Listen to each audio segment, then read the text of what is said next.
Welcome to the Tipping Point Show. I'm Jimmy Evans, and we have a very special show today.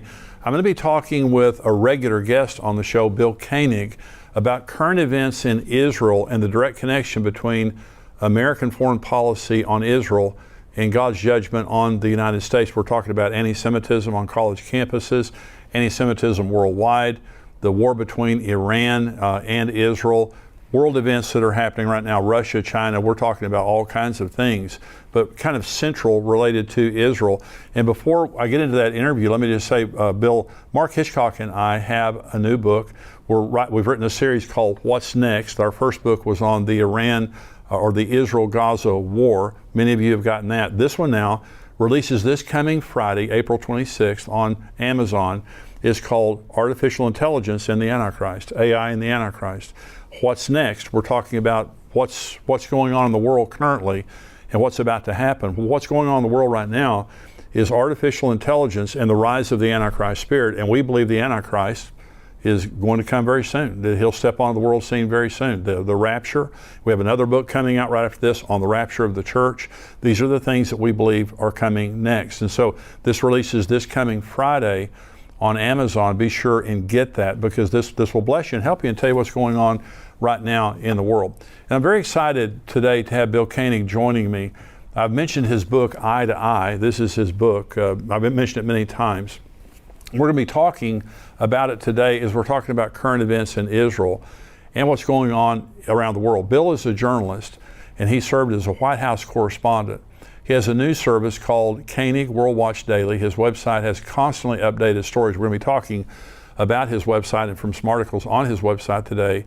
And they draw from a large variety of news sources, and it can be found at watch.org. Bill has a great understanding of world events and how they align with Bible prophecy related to Israel. Bill, thank you for joining me today. Thank you, Jimmy. Great to be with you. It's good to have you back. You're always so resourceful related to everything going on in the world because you have such a great grasp on just geopolitical kind of things that are happening. Israel, obviously, you wrote your book, Eye to Eye, and I think when we met, you were kind of surprised that I was telling everybody about your book. I think it's one of the best books that's ever been written, because what it does is it documents the fact that whoever blesses Israel, God blesses. Whoever curses Israel, God curses, and especially when you start dividing up the land. So what do you see when Israel right now, because you're in Israel a lot, you're a very strong supporter of Israel, what do you see happening in Israel right now? I know it's a mess, but related to two-state solution, forcing them to divide the land, all that. Well, Jimmy, I think framing it, how do we get to where we are today? On September 22nd, Benjamin Netanyahu was at the UN General Assembly, gave a powerful address, but unfortunately he came up with his little map of the future Middle East. Peace between Israel and the Arabs. This was Biden administration pressure on him to normalize relationship between Israel and the Saudis.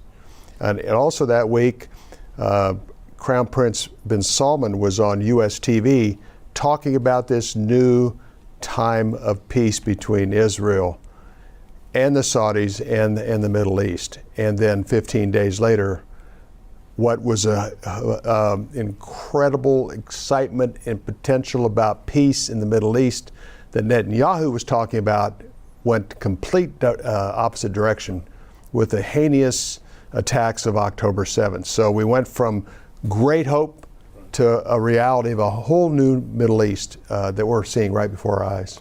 Ezekiel 38, is the Gog and Magog war, and it's interesting there that it says that when the Gog and Magog coalition invade Israel, it says Sheba, Dedan, Tarshish, and her young lions confront the Gog Magog coalition. Well, Sheba and Dedan, that's the Arabian Peninsula. And last week, when Iran bombed Israel, Jordan and Saudi Arabia were shooting down their missiles, shooting down their drones and stuff. It's interesting that the ancient scriptures tell us current geopolitics. And so Saudi Arabia, even though they have not entered into a normalization of relationships with Israel, they're not enemies. Jordan, they're not enemies at this point. Iran, they're enemies, and they're vowed enemies of Israel. So the attack against Israel from Iran, October 7th, one of the remarkable things, Bill, is you would think that October 7th would turn people against Hamas, but it turned them against Israel. Why did that happen? Well, it's the anti-Semitic root. We've talked about that, Jimmy. The anti-Semitism is deep. Former ambassador to the U.S., Ron Dermer, from Israel, told us a few years ago that the anti-Semitic root it went underground after the Holocaust, but it's resurfaced and it's going to get worse and worse. And that's what we're seeing right now, this anti-Semitism that's breaking out across America, that's breaking out around the world, is very, very problematic and a great concern for the state of Israel and Jewish people all over the world. And it's very difficult in countries like France, which has 6 million Muslims and 600,000 Jews. Right. And we're seeing what's happening in the UK. And then also in the United States with these Ivy League schools. That's who's getting a lot of attention right now. And it's very, very sad. I mean, the enemy is not Israel. Israel just wants to be left to be a productive part of the international community. But as we've seen in the UN, through the UN Security Council, there is this it's to the point that it's totally out of control. And it's getting worse now because Israel had to respond. They had to respond, and they have responded, Jimmy, and unfortunately it's worked to their disadvantage. Well, they needed, what I expected, honestly, was a lot stronger response. But they had a very limited response because, from what I understand, I want you to speak into this, the Biden administration was making a deal with them that they would allow them to invade Rafah, have a military operation in Rafah, in the Gaza, if they would make a very limited strike in response to Iran. Do you believe that? That's exactly right, and that's what we're hearing through back channels. They kind of let the Iranians know through their Turkish in-betweens, and that's what they told Turkey, just basically tell Iran not to overdo it. But according to our former CENTCOM leader, General Kenneth McKenzie, what was thrown at Israel was massive.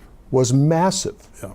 So their plan with the cruise missiles, the ICBMs, and the attack drones was to do a significant amount of damage to Israel. But supernaturally, that did not happen. Supernatural. That nothing. I heard about it when it was happening, and I just thought, I'll wake up tomorrow and it's just going to be. And of course, Brian Schrauger, we have a correspondent there, it was happening over his head. That's right. He lives in Jerusalem. And he just said he saw all these explosions, but nothing hit. It's supernatural. And you were mentioning before the show, they kind of spent a lot of their arsenal. That's part of the benefit. That's what General McKenzie said. If they had to go to war tomorrow, they've thrown so many ICBMs and cruise missiles at Israel, they would be completely depleted and not be able to defend themselves. And I also heard about half of them blew up on launch or didn't make their target, so that doesn't speak to their quality control. No, absolutely. And I think also, as usual, the Lord had a plan. He had angelic protection. That's right. We've heard of miracles over the years of how God intervenes and intercedes, and I know there was a tremendous amount of people, my wife Tanya and myself and others, were praying on that Friday during Shabbat for angelic protection, because everybody thought it'd be 24 to 48 hours. And we saw some incredible supernatural intervention by the God of Israel to protect his country and his people. And when you think about that again, Jimmy, I mean, there's one young lady I think was injured in one of the actual weapons that actually hit the ground. That was it. That was the extent of it. It's amazing. Well, I heard Benjamin Netanyahu give a speech last year, and he said the history of Israel requires miracles. Isn't that amazing? It does, and they do. So the Iran hits. Now Israel's response. Now again, this is my understanding, was not by the IDF. It was by Mossad in Iran. Is that true? I've heard that. Still trying to determine whether that's not. Or it was a brilliant plan. Yeah, brilliant plan. And well, they hit them. They just let them know we're right at your back door. Absolutely. And what they did, they used F-35 jets. They used no Israeli activity inside of Iran. They used missiles from our stealth jets to hit targets inside of Iran, knocked out their S-300 defense system, And this was the Isfahan area, right near the Natanz nuclear facilities. Right. So this was kind of a shot against the bow. We know where you are. We know this is what we can do. We did it with very little effort, and it was incredibly successful. So it was a message to Iran, and I think the two things: one, having so many weapons knocked out of the sky, and number two, having a successful penetration of the missile defense system that Iran has, and then to hit Isfahan the way they did. In other words, we could have done much worse. In other words, they shot so many, drones, missiles, everything at Israel, none of them hit. That's right. We shot one at them, it hit. That's right. Or however many they shot, they all hit. So we penetrated their defense systems. So, Bill, this is intensifying.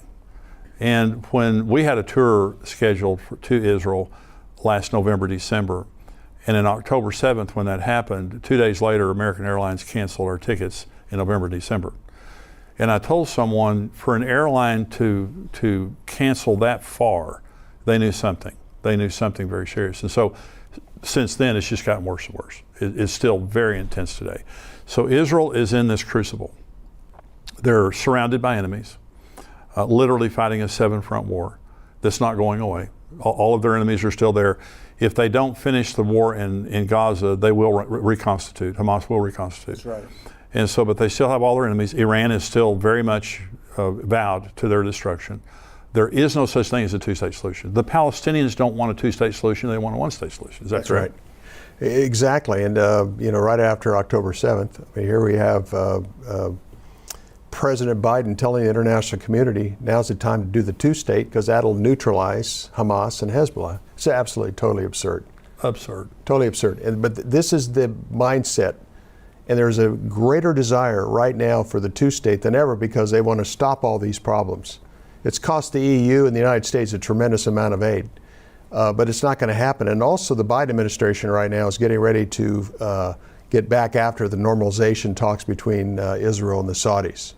This is part of their motivation. But at the same time, now they're sanctioning IDF troops, this one section, this Orthodox section of Israel.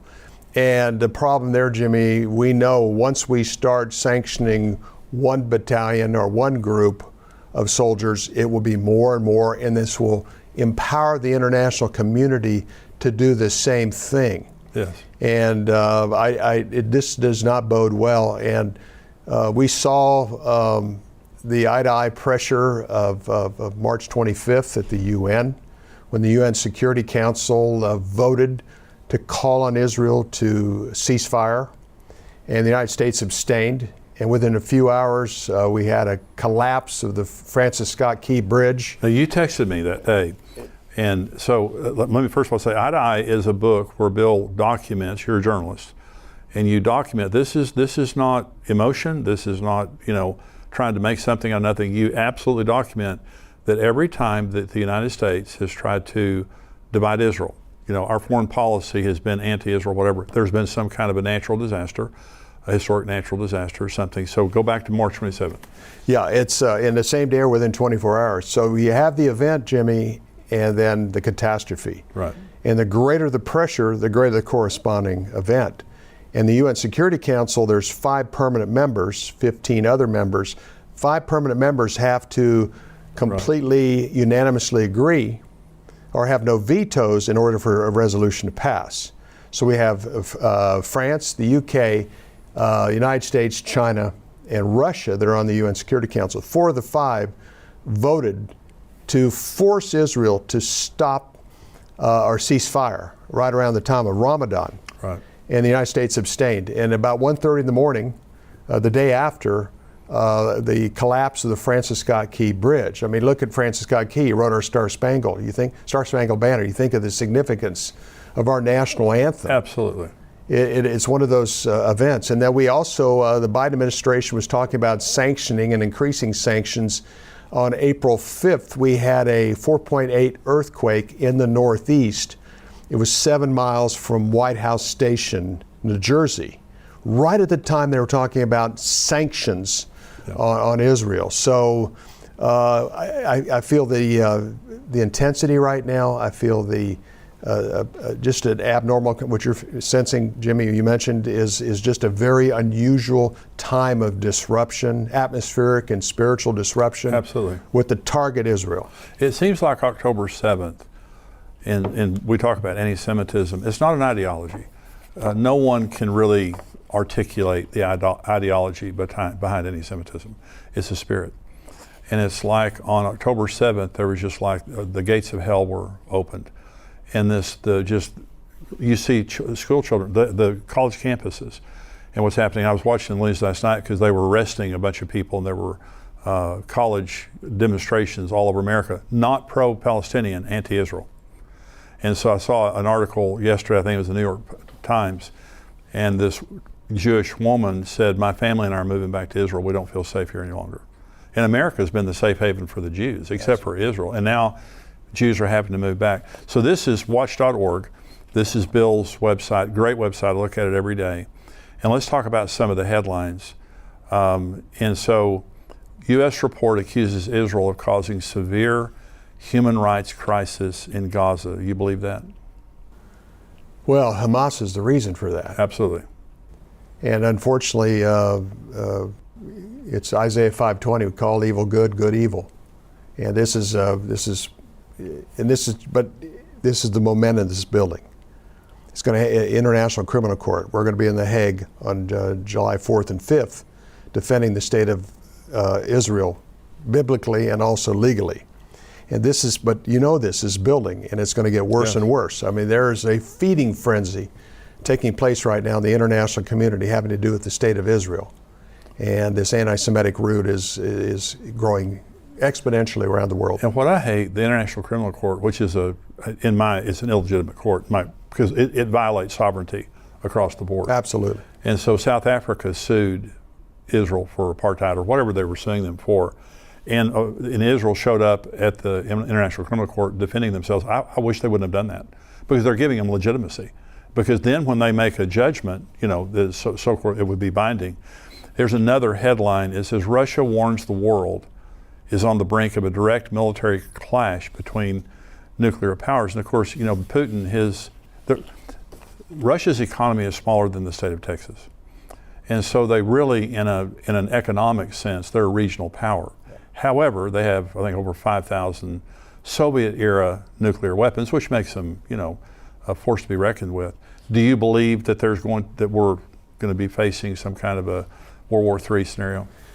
Well, the concern is for a couple things. Iran and Russia are closer together than ever before, and they're trading technologies. These Iranian drones are being used quite effectively in the Ukraine. Matter of fact, it was the same scenario that they were going to put on Israel that they've had success with in the Ukraine. The scenario of the drones, the missiles, the rockets, and it's worked very effectively in the Ukraine. It didn't work in Israel supernaturally for supernatural reasons, and very good defense. This relationship with Russia and Iran is improving to the point that they are watching things very closely in Syria and Lebanon, and they, with our Gog-Magog, Ezekiel 38-39 focus, we're waiting and watching two things: what Russia is going to do in the Ukraine. Putin said even today that this $60 billion amount of money the United States is going to give to the Ukraine is going to very likely accelerate Russian activity in the Ukraine, number one. And number two, I think they're getting closer and closer to Iran. And we've seen what Erdogan's doing right now also. It's unbelievable. He's one of the great threats that we're watching very closely. Have for a while. He kind of went quiet for a while. Yeah. But having the leader of Hamas in a meeting the other day with a photo op said a lot. And they're talking about another flotilla, which created a lot of problems 10 plus years ago when they did that.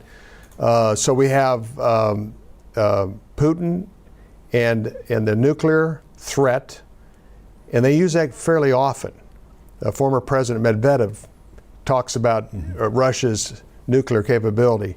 So very problematic, Jimmy. I don't know how it's going to play out, but I can tell you one thing: the Ukrainian war has brought Russia and Iran closer together than ever before. Yeah.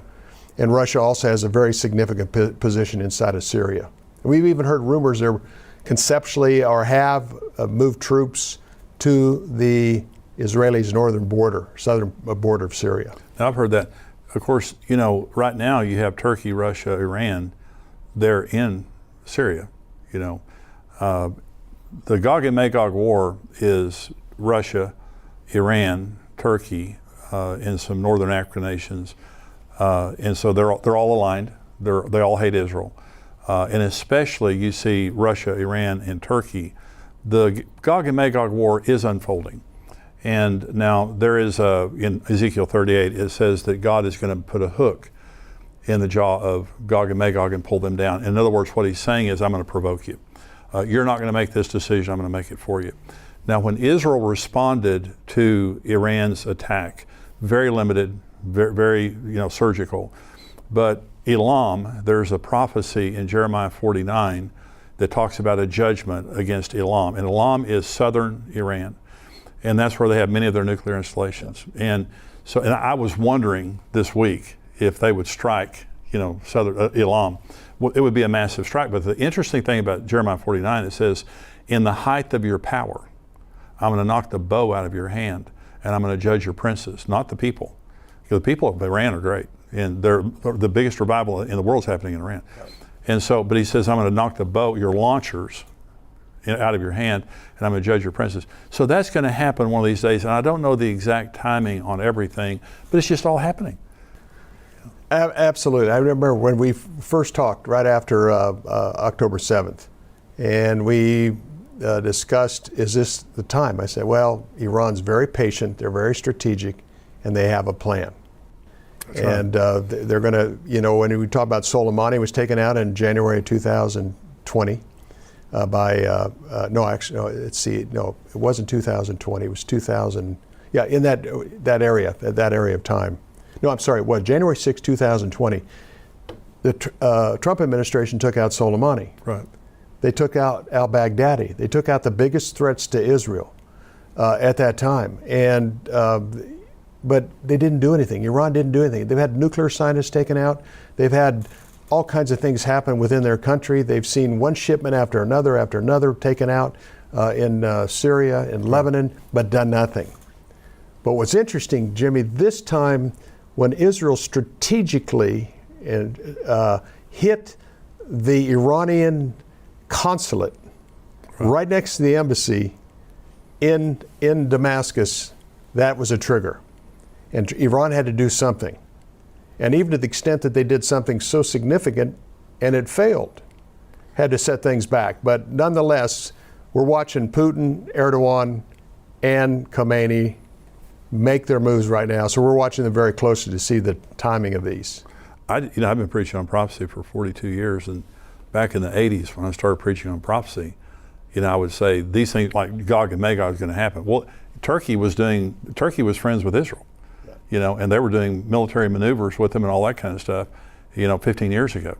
And all of a sudden, in the last really 10 years, especially 5 years, you see everything coming together. But what's happened today, Bill, since October 7th, there's always been anti-Semitism, but we had the Abraham Accords, things were cooling off. We recognized Jerusalem as being, the capital of Israel, all those things. But since October 7th, and what I say is, we're not going back. The genie's not going back in the bottle. This is escalating toward what the Bible said would happen. Now, let me go back to anti-Semitism for just a minute. College campuses. My friends on about October 9th were in London, and they landed at the London airport. And from the airport to their hotel was one pro-Palestinian demonstration after the other one, not one pro-Israel in London. Of course, London is, very Muslim. There was they had all kinds of problems there. But the Bible says that in the end, that Israel will be surrounded by their enemies. And Zechariah 12 is one of the scriptures you have on your website. That's right. And so what do you see happening right now that is escalating towards Zechariah 12? The fact that Iran had so little success with their barrage of weapons, I think it set them back a little bit. I think that just really completely shocked them. Right. That they could throw that much at Israel and nothing hit. Right. And then for Israel, a week later, to strategically take out their S-300 missile defense system and hit that area around Isfahan, the base there, right near their nukes. They're going, oh my gosh, we're not as close to being ready as we thought. Yeah. Because what would have probably happened right after that, they might have set Hezbollah loose with their 150,000 rockets and the 15,000 missiles that are deployed in Iran, Yemen, and Iraq. Right. So I think they're kind of regrouping right now. But we know in history, Israel's success is when they're preemptive. They've got to hit first. Right. And they've done it quite well in the past. The question today is, where is the red line? Where is Israel's red line? You mentioned the Saudis and Jordan. Probably the only good deal from the Iran nuke deal is the level of cooperation between Israel and the Saudis, the Emirates, and Jordan is greater today than ever before because they understand Israel's not their problem. Right. It's the Shiites from Iran. That's right. And some intel people will say, no, Israel's not the first to be nuked, it's Saudi Arabia. And there's people in high positions in Saudi Arabia that believe that. So I was at the government press office a few years ago, and one of my contacts there said, who would have ever thought that we would have the relationship that we do today with the Saudis, right, with Bahrain, with the Emirates, with Jordan that we do, and even Egypt, because they don't trust Iran.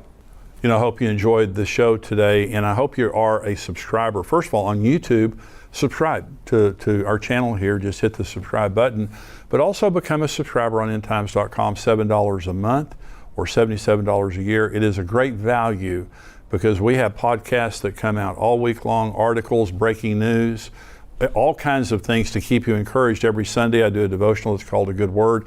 It's just a positive word to start the week out.